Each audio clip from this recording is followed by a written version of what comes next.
kita boleh berada di dalam ibadah, dan minggu yang lalu kita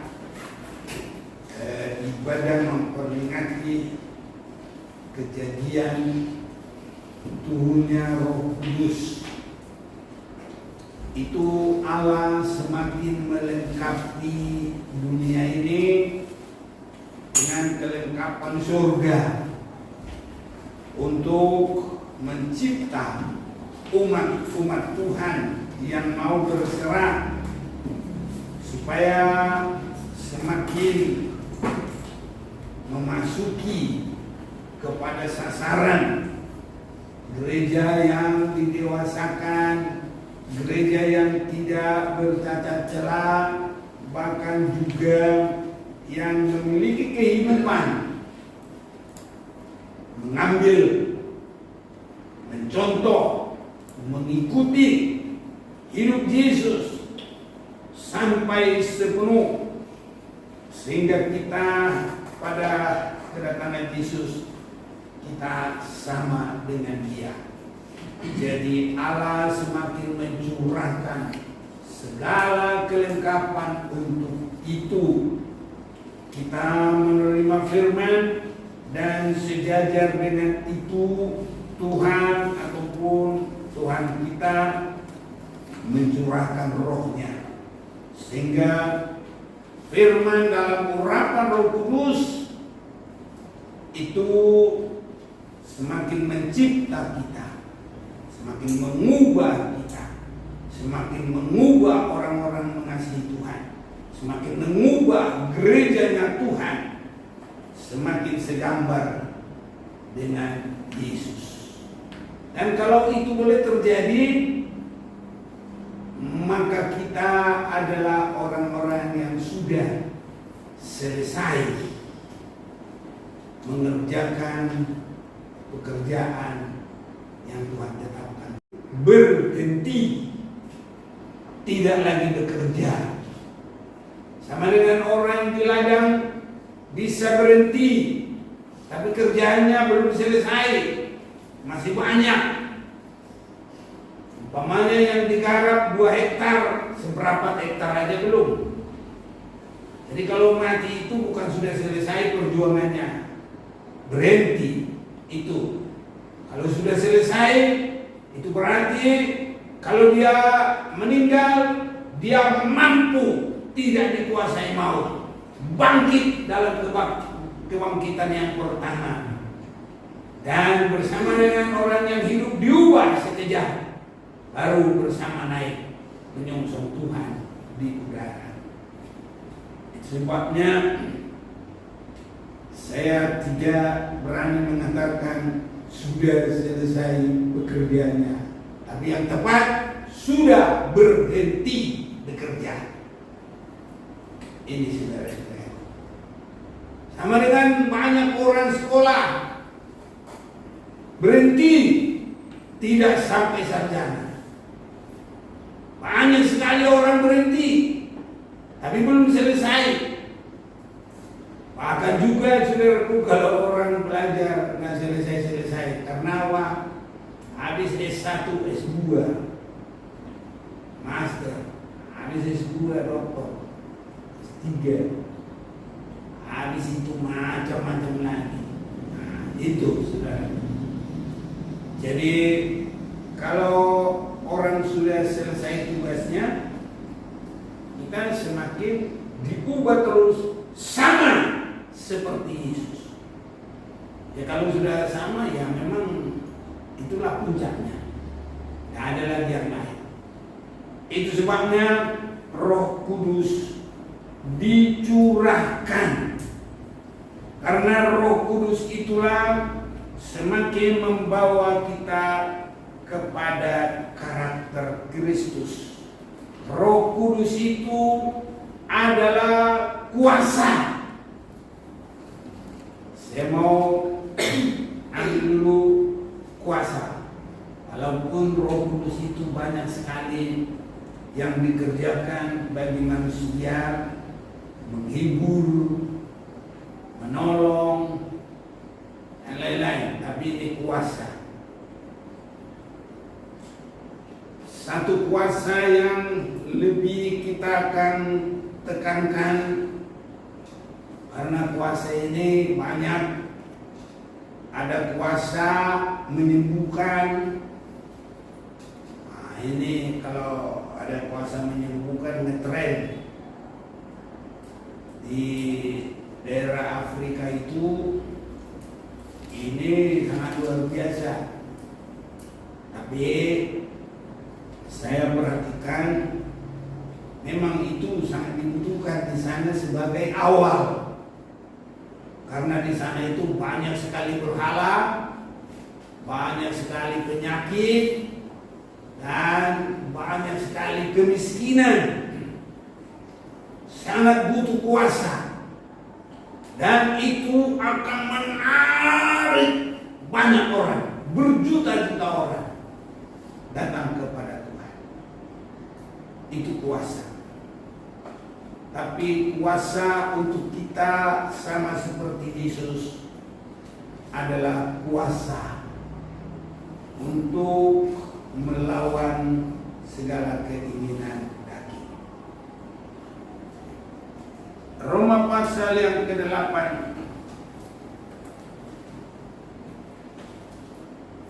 mulai ayat yang ke-5. Sebab mereka yang hidup menurut daging memikirkan hal-hal yang dari daging. Jadi ini hal-hal yang daging itu mematikan, mencari hal-hal yang rohani. Jadi kita biar mengutamakan yang rohani, yang selalu menang. Jangan mengutamakan yang duniawi yang menang, yang kebutuhan-kebutuhan duniawi. Sebab mereka yang hidup menurut daging memikirkan hal-hal yang dari daging. Mereka yang hidup menurut roh memikirkan hal-hal. Jadi sebab keinginan daging adalah perseteruan terhadap Allah, karena ia tidak takluk kepada hukum Allah. Jadi yang menang itu selalu hukum duniawi, hukum kedagingan, hukum dosa, tarikan dosa, kesenangan kepada dosa, itu yang selalu menang. Sebab keinginan daging adalah perseteruan terhadap Allah, karena ia tidak takluk kepada hukum Allah. Hal ini memang tidak mungkin baginya. Mereka yang hidup dalam daging tidak mungkin berkenan kepada Allah. Tapi kamu tidak hidup dalam daging, melainkan dalam roh. Ini Roh Kudus, R di tengah-tengah kalimat. Jika memang roh Allah diam dalam kamu, tapi jika orang tidak memiliki roh Kristus, dia bukan milik Kristus. Jadi Roh Kudus itu juga menjadikan pembuktian kita milik Kristus. Dipenuhi dengan Roh Kudus itu juga pembuktian memiliki kerajaan Allah. Surga itu belum kita tempati, tapi dengan kita menerima Roh Kudus, kita sudah memiliki permulaan atau jaminan untuk itu. Jadi kita belum di surga, kita sudah bersuasana surga. Ini yang sangat bagus. Sama dengan pesta Pentakosta. Itu menuai hasil yang pertama, buah sulung, tapi belum panen besar. Nah, itu Pentakosta, itu Roh Kudus. Jadi Roh Kudus itu sudah permulaan jaminan bagi kita. Sebabnya semua harus dipenuhi dengan Roh Kudus, dan tiga zaman itu, zaman Bapa, Anak, dan Roh Kudus. Merugi kita kalau nggak dipenuhi dengan Roh Kudus. Ya, apa yang masih ada yang kita pertahankan, apa yang kita ini masih kurang lembut. Karena Roh Kudus itu hanya masuk dalam hati yang lembut. Kalau keras-keras masih tidak bisa. Namanya Roh Kudus itu lembut, ruah. Awalnya itu angin. Ini saudara-saudara. Tetapi kamu tidak hidup dalam daging. Ini ayat 9. Atau masih ayat 8. Mereka yang hidup dalam daging tidak mungkin berkenan kepada Allah. Tapi kamu tidak hidup dalam daging, melainkan dalam roh. Yang memang roh Allah diam di dalam kamu. Nah, sekarang kita jawab, Tuhan, biarlah rohmu diam dalam saya. Kalau belum, penuhi saya Tuhan dengan rohmu. Itu harus ada. Tetapi jika orang tidak memiliki roh Kristus, ia bukan milik Kristus. Jadi roh Kristus itu menunjuk juga kepemilikan Kristus dalam hidup kita. Tapi jika Kristus ada di dalam kamu, maka tubuh memang mati karena dosa, tapi roh adalah kehidupan oleh karena kebenaran. Dan jika roh Dia yang telah membangkitkan Yesus dari antara orang mati diam di dalam kamu, maka ia atau roh itu yang telah membangkitkan Kristus Yesus dari antara orang mati akan menghidupkan juga tubuhmu yang fana itu oleh rohnya. Jadi pada kebangkitan nanti, kalau kita nggak ada Roh Kudus, siapa yang membangkitkan kita? Kalau sekarang ini ada teman, bangun. Kalau suami istri, mungkin siapa yang duluan bangun? Bangun. Bisa. Tapi kalau dalam kuburan itu, tidak ada suami, tidak ada istri, orang dikubur satu-satu. Kalaupun ada, karena sama-sama mati, dia pun dilempar satu kubur, seperti yang ada saudara kita keringinan. Tapi dia kan nggak tahu lagi itu semuanya. Ya, jadi di Jakarta ini banyak begitu. Udah mati 2 tahun, timpa lagi, udah 2 tahun, timpa lagi. Nah, gitu saudara. Jadi kalau dikubur yang bisa membangkitkan kita hanya satu, Roh Kudus. Sebabnya semua harus bergumul dipenuhi dengan Roh Kudus. Kita semua harus dipenuhi dengan Roh Kudus. Dan jika roh Dia yang telah membangkitkan Yesus dari antara orang mati diam di dalam kamu, maka Ia yang telah membangkitkan Kristus Yesus dari antara orang mati akan menghidupkan juga tubuhmu yang fana. Kudus. Banyak lagi kalau tadi kita lanjut, puasa itu dihambat oleh apa? Tapi sekarang kita masih lebih masuk dulu dalam pengertian dipenuhi dengan Roh Kudus. Saya mau mengajak kita mau membaca dulu dari Kisah Rasul pasal yang ke-10. Kisah Rasul pasal yang ke-10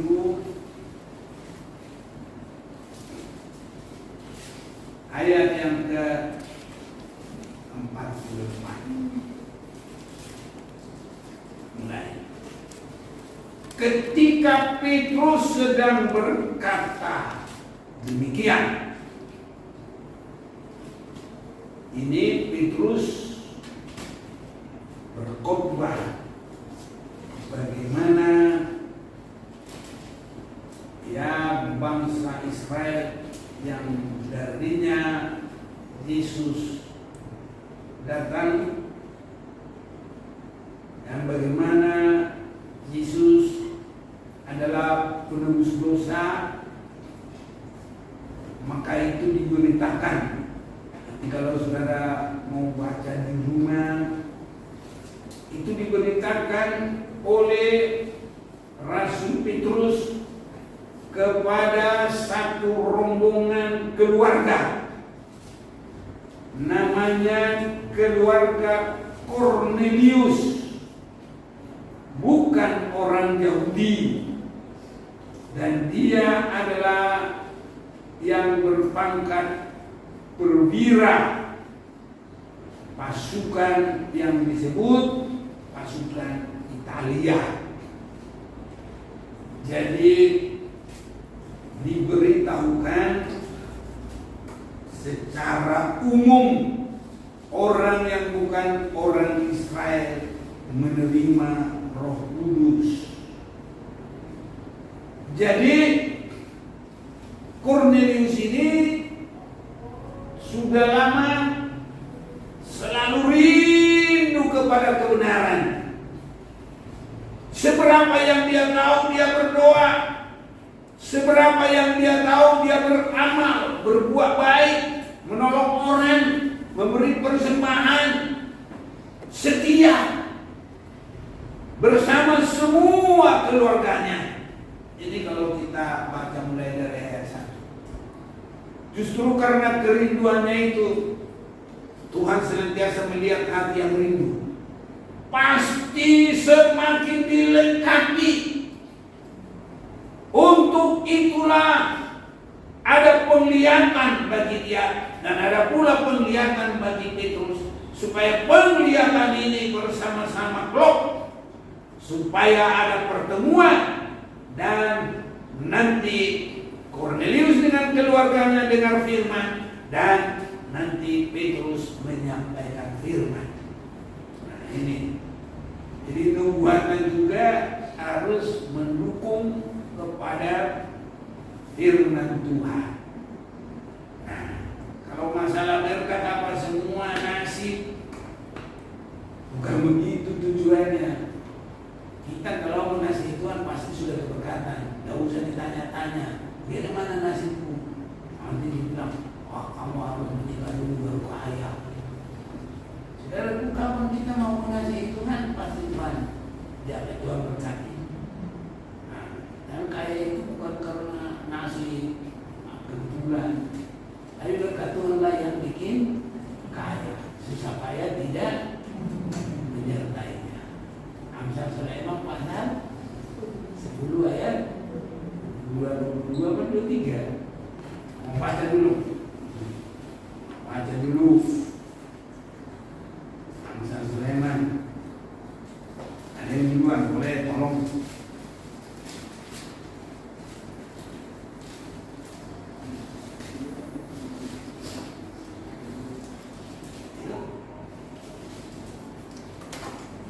Amsal 10 ayat 22. Berkat Tuhanlah yang menjadikan kaya, susah payah tidak akan menambahinya. Nah, jadi kalau mau kaya ya udah dekatkan kepada Tuhan, berkenan kepada Tuhan. Tak usah pakai tanya dukun. Memang dukun lebih hebat dari Tuhan. Dukun juga sama kita, tidak ada apa-apanya. Dan dukun itu enak aja dia. Ya kalau pas kaya, orang kaya itu ingat dia dikasih lagi. Hebat kau Pak Dukun. Saya langsung keberkatan ini. Saya bawa kambing putih, ayam putih, kain putih, nasi putih lagi. Padahal dia untung-untungan. Pokoknya dia ngomong berkuliah amat. Jadi apa juga? Begitu pikir dia. Tapi kalau kita mengasihi Tuhan adalah hal yang pasti. Jadi jangan ke dukun tanya nasib, tanya jodoh, tanya kaya, jangan. Ini saudara. Kita lanjut ini. Ketika Petrus sedang berkata demikian, turunlah Roh Kudus ke atas semua orang yang mendengarkan pemberi ciptaan itu. Jadi kalau penyerahan untuk disucikan darah Yesus sudah full dan kerinduan dalam penyerahan itu full, itu Roh Kudus itu langsung turun, masuk.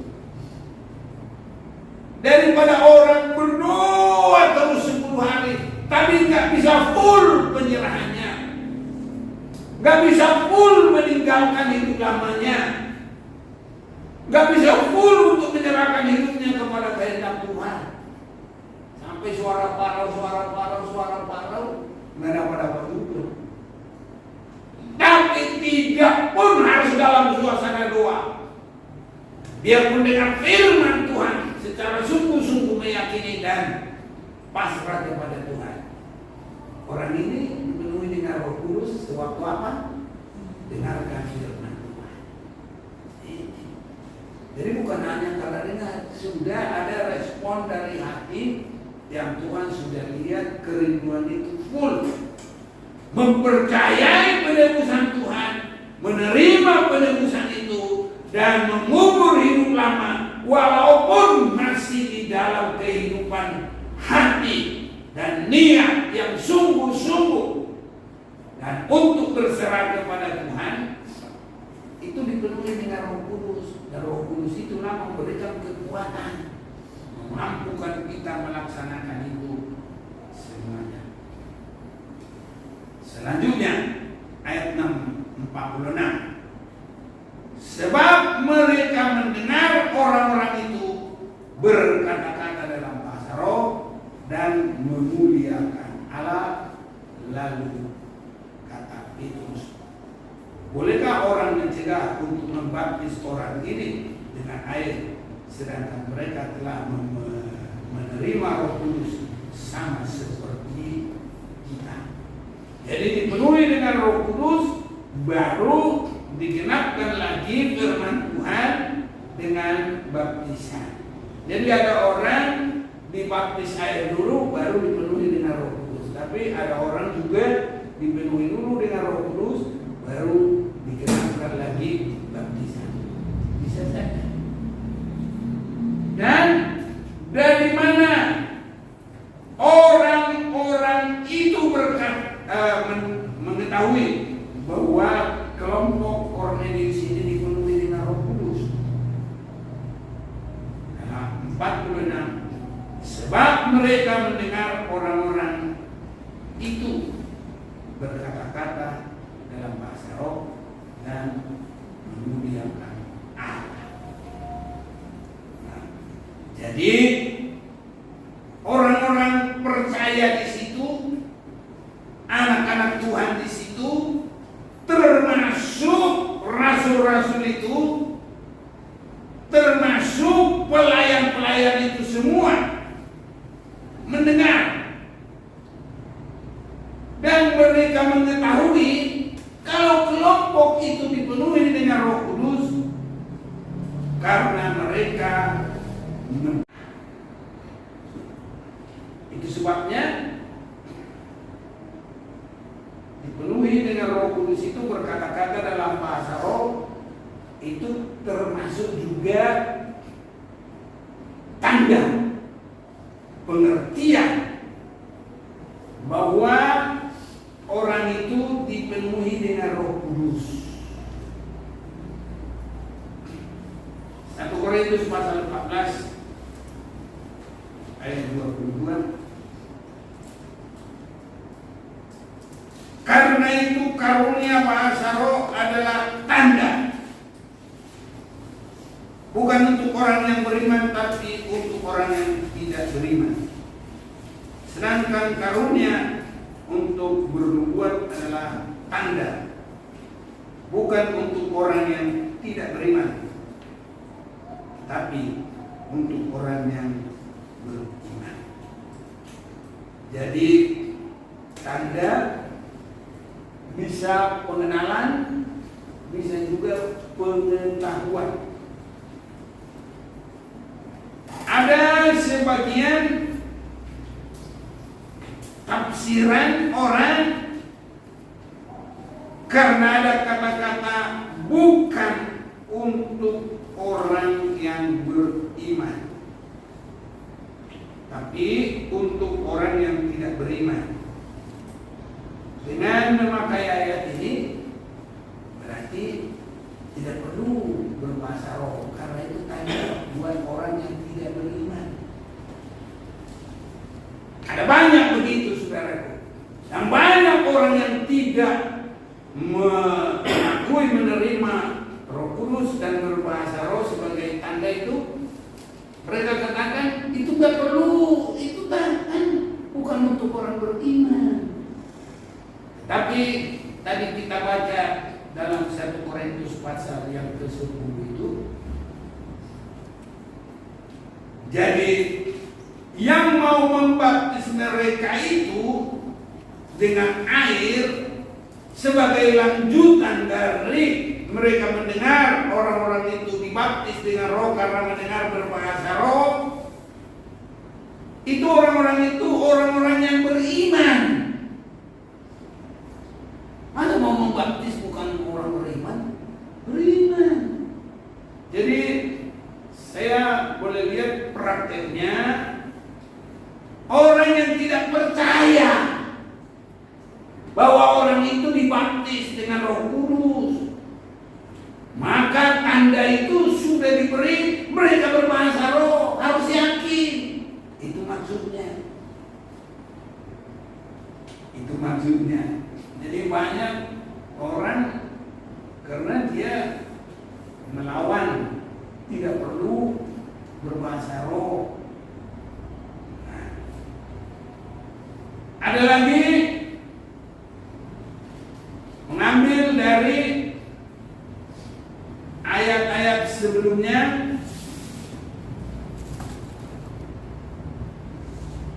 Kita mau baca dulu ayat-ayat yang sebelumnya ini.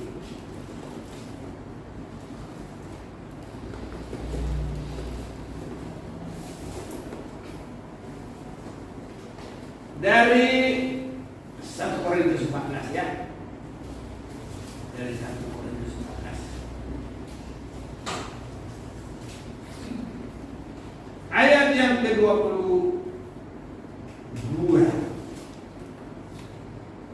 Karena itu karunia bahasa roh adalah tanda, bukan untuk orang yang beriman. Jadi ini kalau kita lihat praktek dari tadi, artinya itu kalau belum yakin orang itu dipenuhi dengan Roh Kudus, tapi dengan mendengar mereka berbahasa roh, mereka tahu, oh mereka dipenuhi dengan Roh Kudus. Sama dengan kepenuhan roh pada hari Pentakosta. Memang mereka belum mengerti. Dia bilang orang itu mabuk. Dijawab oleh Petrus, kami bukan mabuk, tapi kami sedang dipenuhi dengan Roh Kudus, karena mereka didengar berbahasa roh. Nah, jadi ayat 22 tadi saya sudah baca. Dalam ayat 23, jadi kalau seluruh jemaat berkumpul bersama-sama dan tiap-tiap orang berkata-kata dengan bahasa roh, lalu masuklah orang-orang luar atau orang-orang yang tidak beriman, tidakkah akan mereka katakan bahwa kamu gila? Tetapi kalau semua bernubuat, lalu masuk orang yang tidak beriman atau orang baru, dia akan diyakinkan oleh semua dan diselidiki oleh semua. Karena apa? Berbahasa roh bukan berbahasa untuk sesama. Nah, ini bukan meneguhkan iman sesama, bukan menasehati, tidak. Tapi kalau orang berbahasa roh, itu dia berbicara dengan Allah. 1 Korintus 14 ayat yang kedua. Siapa yang berkata-kata dengan bahasa roh tidak berkata-kata kepada manusia, tapi kepada Allah. Sebab tidak ada seorang pun yang mengerti bahasa roh. Oleh roh yang mengucapkan hal-hal yang rahasia. Jangankan orang yang berdoa itu. Oh, jangankan orang yang mendengar itu. Orang yang berdoa itu sendiri dia tidak mengerti. Tapi dalam Roma pasal yang ke-8 itu mungkin kalau kita berdoa, roh kita itu berdoa untuk kita kepada Allah di dalam bahasa roh. Itu sebabnya Rasul Paulus dia berkata 1 Korintus 14 ayat 18. Aku mengucap syukur kepada Allah bahwa aku berkata-kata dengan bahasa roh lebih daripada kamu semua. Nah, jadi kalau tidak berguna bagaimana? Nah, hanya berbahasa roh hanya menguatkan iman sendiri. Itu sebabnya kalau di dalam kumpulan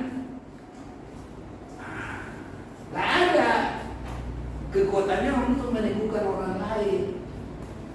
Justru sama dengan begini.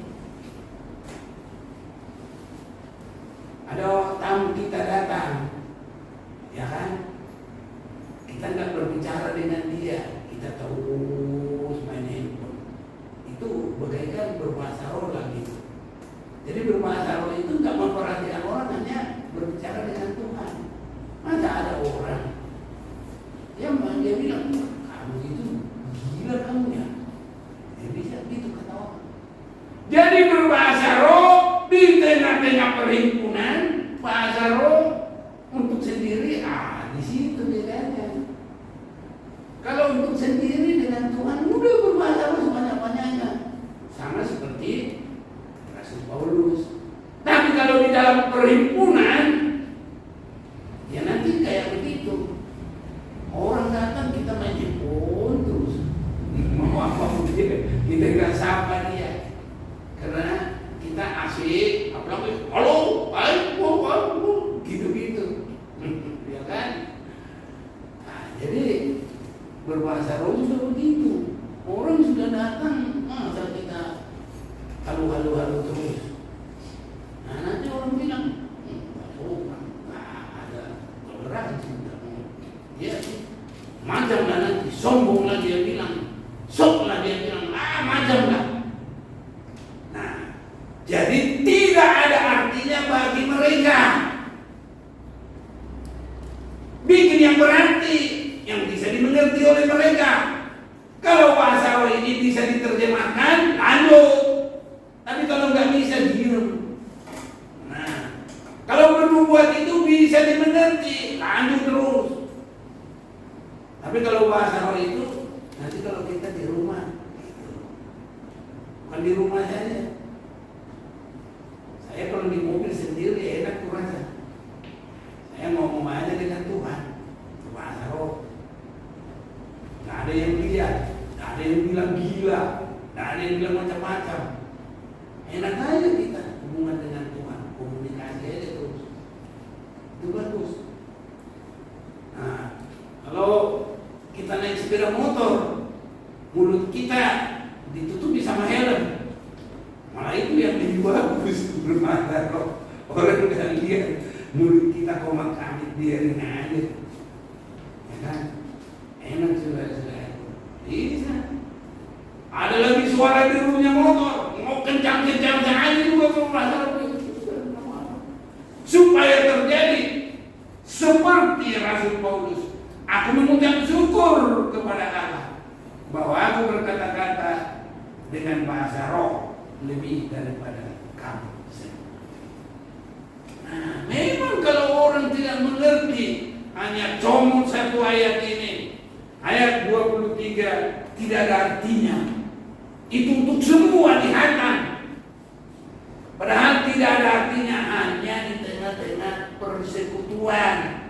Karena supaya saling membangun satu dengan yang lain, saling memberi pengertian.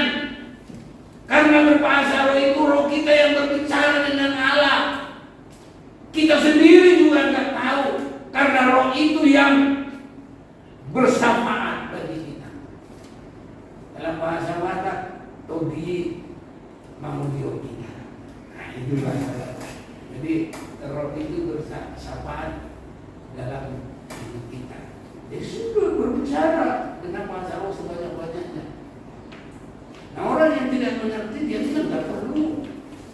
Mungkin dia bilang itu dulu, macam-macam lah. Masa firman Tuhan berubah? Dia ada yang tidak bisa mengikuti dengan jelas dari awal. Pun berbahasa roh itu adalah roh kita berbicara dengan berkata-kata dengan Allah. Masa tidak perlu? Ya perlu. Justru kita harus bergaul kompak seperti kita jalan berdua saja. Tuhan ngomong, kita ngomong, Tuhan ngomong, kita ngomong. Walaupun kadang kita tidak mengerti, karena roh itu mengerti semua kelemahan-kelemahan kita. Boleh mungkin dapat kita coba dulu Roma 8. Ayo. Bisa kita lihat. Roma 8. Mulai ayat 26. Demikian juga roh membantu kita dalam kelemahan kita. Sebab kita tidak tahu bagaimana sebenarnya harus berdoa. Tapi roh, itu Roh Kudus, sendiri berdoa untuk kita kepada Allah dengan keluhan-keluhan yang tidak terucapkan. Jadi roh itu di dalam kita berdoa. Apa yang kita tidak sampai di dalam pikiran kita, roh itu berdoa. Itu sebabnya kita bisa bingung nanti. Bingungnya apa? Apa yang tidak pernah timbul di hati, apa yang tidak timbul di pikiran, tapi Allah berbuat bagi orang yang mengasihi. Kenapa itu boleh terjadi? Karena roh kita ada komunikasi dengan Tuhan lewat roh. Jadi roh itu berdoa dalam kita, kita nggak bisa pikir karena kita tidak bisa ngerti bahasa roh. Tapi kita bersukacita, tapi terjadi mujizat. Apa yang tidak pernah timbul dalam hati, apa yang tidak timbul dalam pikiran, tapi Tuhan berbuat bagi orang yang mengasihi Dia. Dan alam yang menyelidiki hati nurani. Nah, ini penting sekali hati nurani kita ini. Makanya kalau mau bersungguh-sungguh dengan hati nurani yang bulat, mustahil, tidak bisa. Jadi harus ada hati nurani yang bulat. Karena di masa Roh Kudus ini adalah masa untuk kita masuk dalam penyempurnaan. Itu sebabnya berdosa dalam hati bisa mati. Seperti Ananias dan Safira. Berdosa dalam hati seperti Raja Daud, bisa terjadi bahaya. Dan Allah yang menyelidiki hati nurani mengetahui maksud roh itu, roh yang berdoa dalam kita, yaitu bahwa ia sesuai dengan kehendak Allah berdoa untuk orang-orang kudus. Hati yang terarah kepada Tuhan, hati yang sudah dibasuh oleh darah Yesus, kita berbahasa roh, roh itu yang berdoa buat kita. Kadang kita nggak mengerti apa yang kita harus butuhkan. Nah, tapi roh itu mengatur semuanya. Kita tahu sekarang bahwa Allah turut bekerja dalam segala sesuatu untuk mendatangkan kebaikan bagi orang yang mengasihi Dia. Itu bagi mereka yang terpanggil sesuai dengan rencana Allah. Jadi bekerja, ya, mendatangkan kebaikan bagi mereka yang mengasihi Dia, yaitu bagi mereka yang terpanggil sesuai dengan rencana Allah. Jadi Allah berbuat hal-hal yang kita tidak bisa pikirkan, yang melampaui akal kita, melampaui pemikiran kita, tapi Allah perbuat bagi orang yang mengasihi. pikir dulu di desa, di kampung, mana bisa saya bayangkan hanya ke Jawa ini. Saya pernah di Pelawan, lama itu lihat laut itu. Apa yang di pinggir laut? Itu kerinduan saya dulu. Jadi itu saya umur belasan itu masih. Apa ya? Mana bisa saya pikir-pikir sampai sekarang? Mana bisa saya ramal-ramal umur saya sampai berapa? Dan bisa. Tapi dengan pimpinan Tuhan, semua sebagaimana apa adanya. Ya, inilah saudaraku. Jadi Tuhan memimpin kita kepada hal-hal yang kita tidak mengerti, tapi Tuhan berbuat yang luar biasa. Sebab semua orang yang dipilihnya dari semula, mereka juga ditentukannya dari semula untuk menjadi serupa dengan gambar anaknya, supaya ia anaknya itu menjadi yang sulung di antara banyak saudara.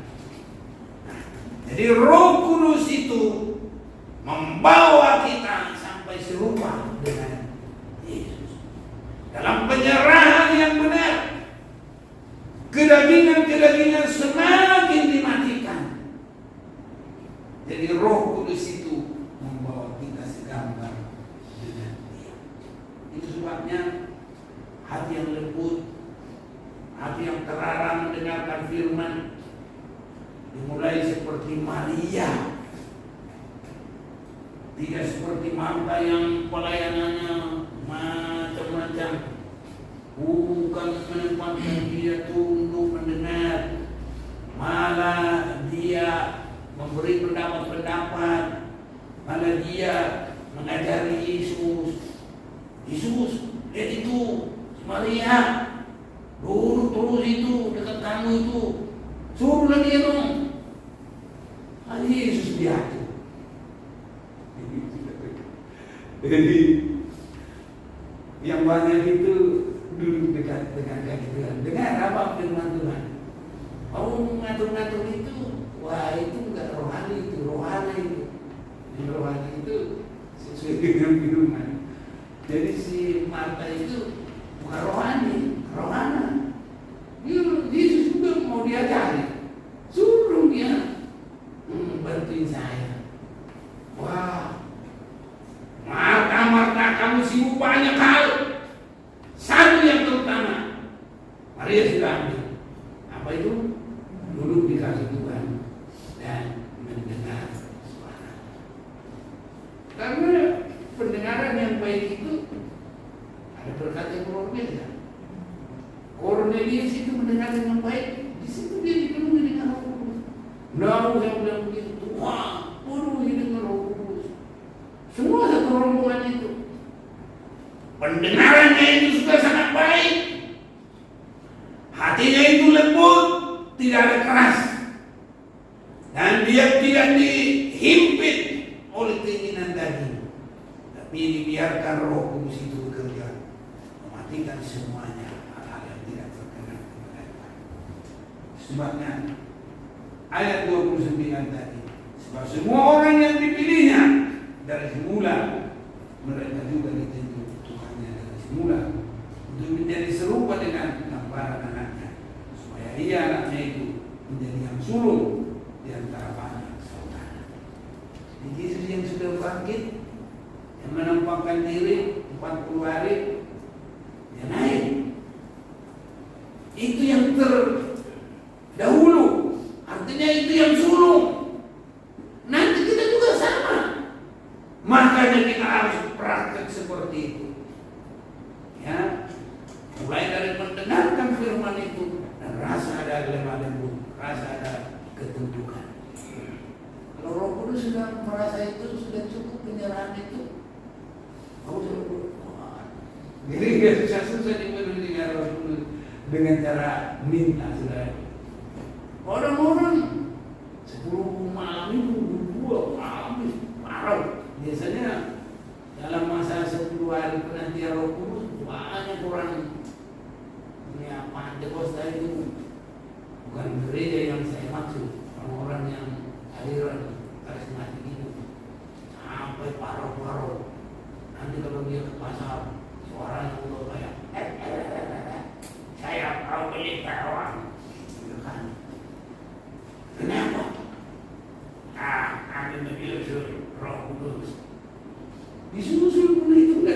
amat kalau nggak ada hati yang bercerah dengan sungguh-sungguh.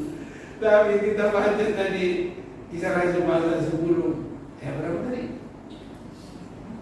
30. Ya itulah tadi ya kan. Jadi mereka hanya dengar aja. Dipenuhi dengan Roh Kudus. Ini saudara-saudaraku, ini sebabnya penyerahan kita, kesungguhan kita. Jangan saudaraku tergantung sama orang. Kita mengasihi Tuhan. Apapun orang ini bisa-bisa mengacaukan kita. Ya, pokoknya kita dengan Tuhan. Sama dengan berdoa di dalam Roh. Tidak ada dipengaruhi oleh lain. Pikiran kita ini nggak boleh. Karena Roh kita dengan Roh Kudus berdoa kepada Tuhan. Haleluya. Kalau jiwa kita, pikiran kita tidak tahu. Tapi roh kita itu tahu kayak apa. Roh kita mau makan atau apa? Kalau kita mau makan itu bukan roh kita. Itu pikiran kita, kemauan kita. Makanya roh kita itu kita nggak tahu.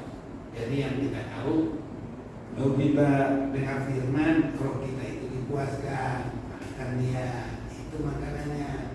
Kalau roh kita itu memikirkan hal yang baik, roh kita itu senang. Ada yang kita tahu, roh itu bahwa kita mau makan siomay. Ya ada begitu. Di kita roh pun sudah ada begitu. Dia hanya berhubungan dengan Allah, saudaraku. Itu sebabnya kita tidak mengerti. Roh orang yang di dalam Tuhan, nanti dia bersenang-senang dengan Tuhan. Tapi roh yang tidak menyenangkan Tuhan, masuk di alam maut. Mana dia tahu itu tadi itu semua. Orang benar itu sudah tidak tahu.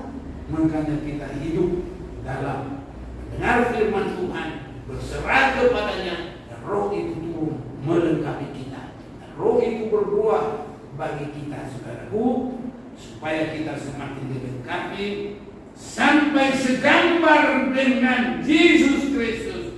Dia menjadi yang sulung nanti naik, dan kita juga akan naik menyongsong Tuhan yang datang dari surga. Amin, saudaraku. Amin. Nah, jadi Roh Kudus harus kita mengerti. Banyak orang, bukannya pendeta sebentar, pendeta yang sudah berlama-lama. Tapi itulah, kalau Roh Kudus tidak membuka kepadanya, dia tidak mengerti. Dia bilang, wah perlu bahasa roh, nggak ada gunanya. Memang ada tertulis, tapi pemakaiannya di mana? Kalau di dalam kelompok. Karena di dalam kelompok orang berbicara bahasa roh hanya rohnya dan dia yang berbicara dengan Allah. Jadi seolah-olah mengabaikan yang lain. Karena kita berada di dalam kumpulan. Ini. Jadi di mana Rasul Paulus itu banyak berbahasa roh? Waktu tidak di dalam kumpulan. Kalau di dalam kumpulan bahasa roh yang berguna, kalau ada yang menafsirkan supaya orang juga mengerti. Nah, di situ.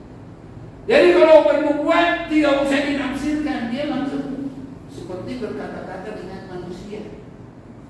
Nah, ini penempatannya harus mengerti. Jadi banyak dipakai oleh setan.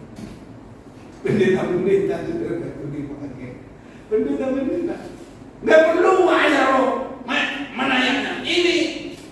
Ya itu tadi. Mana tadi kita baca itu? Roma 14 ayat yang ke 23. Roma. Mana ada? 1 Korintus 14 ayat 23. Jadi kalau seluruh jemaat berkumpul bersama-sama dan tiap-tiap orang berkata-kata dengan bahasa roh, lalu masuklah orang luar atau orang-orang yang tidak beriman, tidakkah mereka katakan bahwa kamu gila?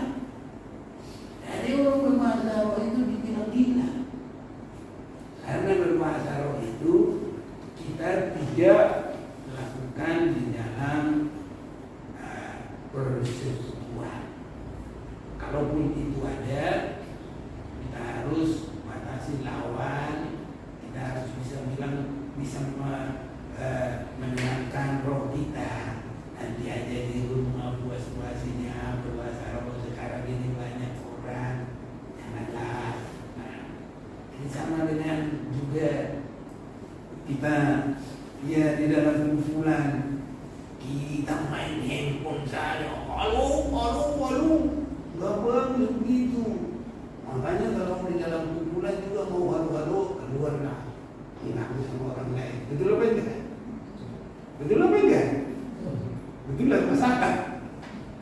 Iya, jadi kalau dalam kelompok itu kalau mau halo, ya udah menyindir ke sana. Satu, kita nggak dianggap sombong, yang dianggap mengganggu. Kedua, nyaman perasaan kita. Tiga, nggak terganggu kita. Begitu. Jadi pisahkanlah. Nah, jadi berbahasa roh juga begitu. Ya, karena hanya roh kita dengan Allah yang berbicara. Itu sebabnya Rasul Paulus itu, saya baca sekali lagi 1 Korintus 14 ayat 8, aku mengucap syukur kepada Allah bahwa aku berkata-kata dengan bahasa roh lebih daripada kamu semua. Oh, luar biasa banyak. Kita juga saudaraku sangat bagus kalau banyak. Karena 1 Korintus 14 ayat 2, siapa yang berkata-kata dengan bahasa roh tidak berkata-kata kepada manusia, tapi kepada Allah. Sebab tidak ada seorang pun yang mengerti bahasanya, oleh roh ia mengucapkan hal-hal yang rahasia. Jadi kalau kita sendiri, jangan berdiri salah orang, jangan berdiri kata-kata orang. Lebih baik aja kita berbahasa roh. Nanti kita damai, justru kita bisa menghadapi semuanya. Ada orang pun jahat kita, nanti kita halo saudaraku, aku pikir dia tadi sudah mau berantem, mana salaman, beda saudaraku. Jadi kalau kita sendiri sudah berbicaralah terus dengan Tuhan, jangan pikir yang macam-macam. Haleluya, enak saudaraku. Ya, nah, kalau kita bisa banyak berbahasa roh itu namanya bergaul dengan Allah. Sebabnya saudaraku, kalau kita sudah mengerti, Roh Kudus itu menolong, Roh Kudus itu memimpin kita sampai nanti Yesus yang sulung, baru kita akan menyusul. Kita adalah pengirim-pengirim Yesus. Jadi saudara, tapi kita harus mengerti, bergaul dengan Allah dan dengan Roh itu mematikan semua keinginan daging supaya kita sama dengan Kristus. Mereka yang dipanggil, itulah yang ditetapkan. Saya baca ayat terakhir biar kita berdoa. Roma 8 dari ayat 29. Sebab semua orang yang dipilihnya dari semula yang percaya kepada Yesus dan penebusan. Itu artinya dalam Efesus 1, ya, kita nggak usah baca lagi. Mereka juga ditentukannya dari semula untuk menjadi serupa dengan gambar anaknya. Jadi untuk serupa dengan Yesus itu bukan belakangan ini, memang itu rencana Allah dari dulu sekalipun. Supaya ia anaknya itu menjadi yang sulung di antara banyak saudara. Jadi pengalaman Yesus itu menjadi pengalaman kita. Kalau dia naik, kita juga nanti ada waktunya naik. Dan kalau dia dulu di atas tahta, kita juga dulu. Tapi harus sampai mengasihi dia, ya, mengutamakan dia, melayani dia sampai kesungguhan dalam penderitaan. Dalam penderitaan kita tetap setia, kita tetap sungguh-sungguh. Dalam 2 Timotius pasal yang kedua ayat 11, kalau kita mati bersama dia, nanti kita akan hidup juga bersama dia. Mana ditulis di sana?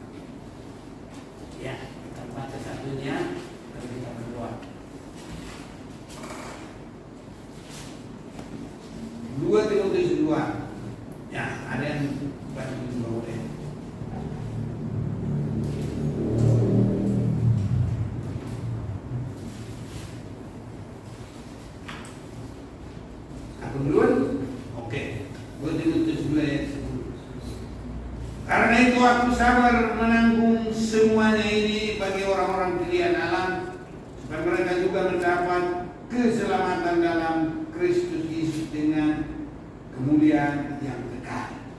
Ada kemuliaan yang kekal. 11. Benarlah perkataan ini. Jika kita mati dengan dia, itu artinya bergumul sungguh-sungguh sampai ada tanda darah. Beribadah sampai ada kesungguhan, melayani sampai ada kesungguhan.